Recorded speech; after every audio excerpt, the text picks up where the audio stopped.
What's up mga kamaru? This is Sir Kuya Ethan and I'm back. And nandito na ako sa second travel vlog ko for this 2019. To give you a clue kung nasan ako, papakita ko muna sa inyo yung mga view.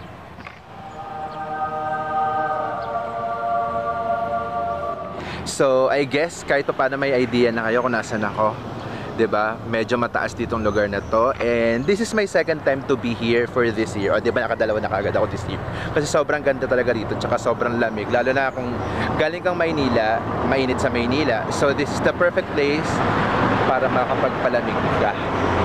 And yes, hindi ko na kayo papaantayin kung nasan ako. So andito ako ngayon sa Banawe, going to Sagada. So mamaya na sa Sagada na tayo. So from Manila, nag-travel kami. Nag-start kami ng 10 PM.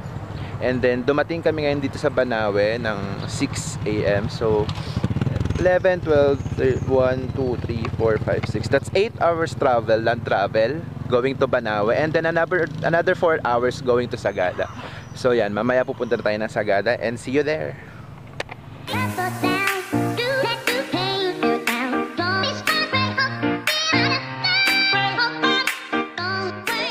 Mga maru, so nandito kami ngayon sa second destination dito sa Banawe, which is the very famous Banawe Rice Terraces.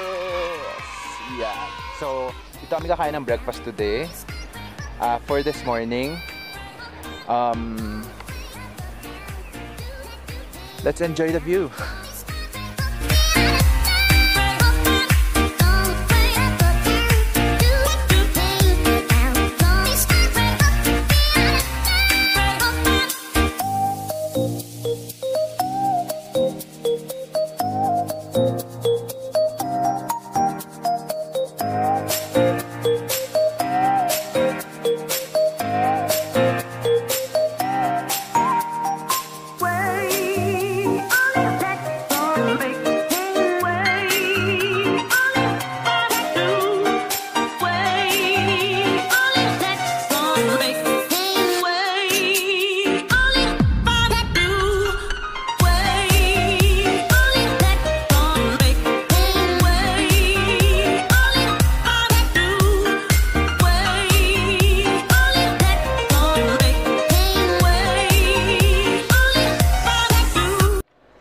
So, we just arrived sa aming accommodation dito sa Casa Rubina, dito na sa Sagada. And bago kami pumunta rito, dumaan na kami sa Sagada Weaving. And hindi ako nakapag-vlog doon kasi bawal kasi mag-take ng photos and videos kasi restricted talaga yung area na yun. Pero nakakuha lang ng konting shots doon sa labas nung area, which is ipapakita ko sa inyo ngayon. And then, sa ngayon, bibigyan ko kayo ng quick accommodation tour dito sa Casa Rubina. So, meron tayong 3 rooms na available. Ayan. 2. And ito ang room ko. Ayan.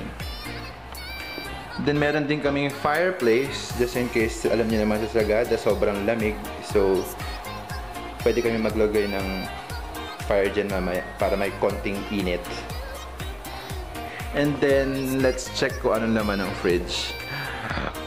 Puro alak. So, alam na yan mamaya. Diba? So, meron din tayong kitchen.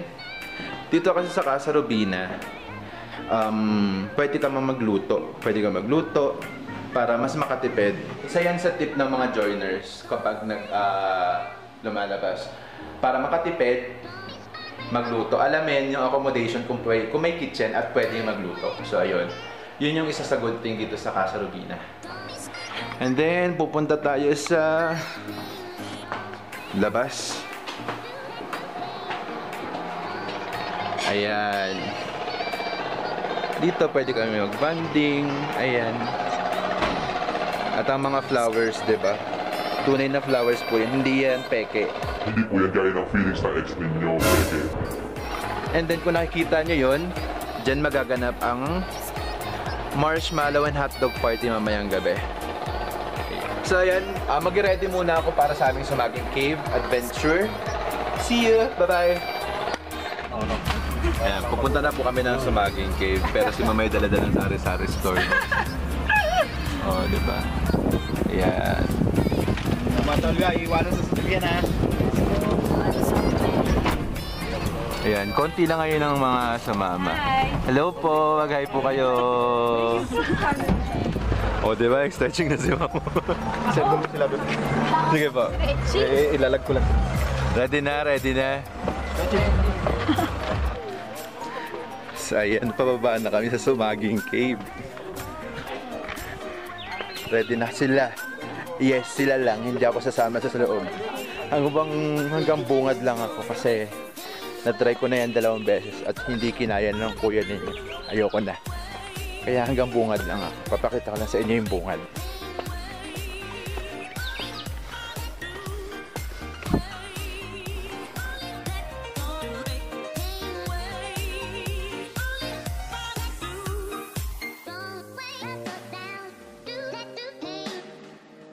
Sure na po ba kayo sa mga gagawin nyo? Ano mga yan?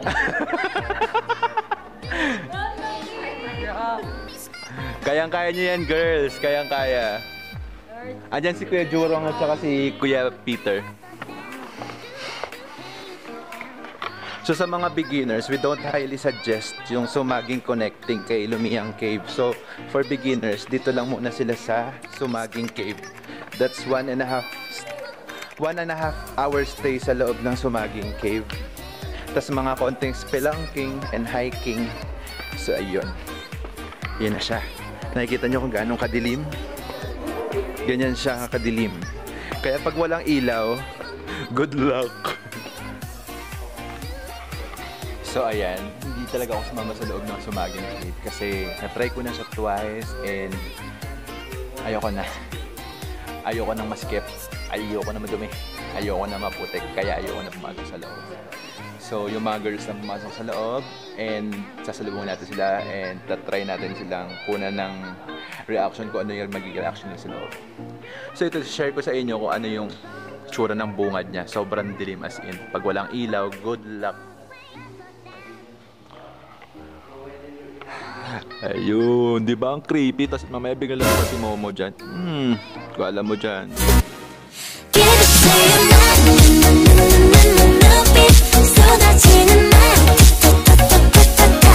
A few moments later.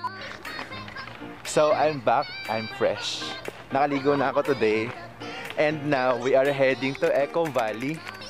Dito pa rin sa Sagada. With the girls. Ayan. With the sexy bomb dancer. Sobrang hingal na hingal talaga ako. So yun. Sa brief history ng Echo Valley, kaya siya tinawag na Echo Valley. So yung Echo Valley kasi is cementerio. And then, kaya siya tinawag na Echo Valley, yung mga naiwan nung namatay, sinisigaw nila lahat doon ng pighati. Wow, ang lalim ng pighati, di ba? Yung mga heartaches nila, or yung mga panghihinayang nila doon sa taong namatay. So yun, yung allowed lang sumigaw doon, yung mga namatayan. Kaya kung gusto mong sumigaw, pumatay ka muna. Pumatay ka muna. Oh, ayun. Tapos, ma-observe nyo mamaya sa video ko. Yung iba sa mga nicho. Nicho, ano ba English ang nicho? Niche? So yun, mapapansin ninyo yung ibang nicho, may salamin, may bintana siya. So, tsaka, mostly lang ng mga nakalibing dito, mga church people, mga pare, madre, ganun. So ito pa lang, papakita ko na sa inyo yung isang nicho na may salamin. So ayan.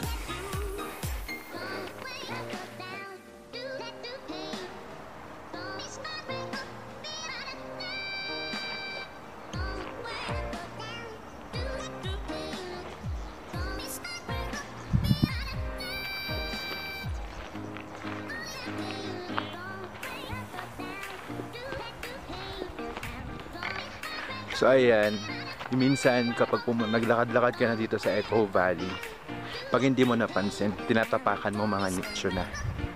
Ganon sila maglibing dito, like ayan. Yan yung mga lalakaran, mga nicho.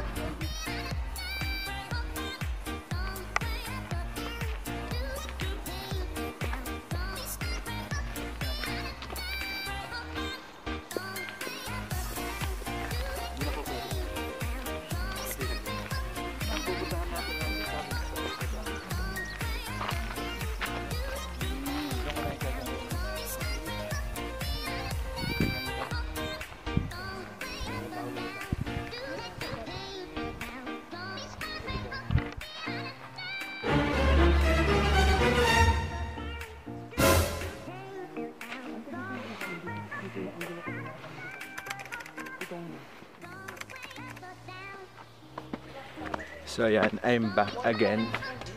So aside sa burying area, yung Eco Valley, they also offer extreme activities like rock climbing. Ayan.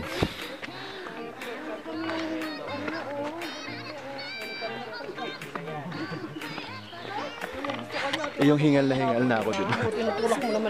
One eternity later. Yay! Dinner po namin. Sana masarap.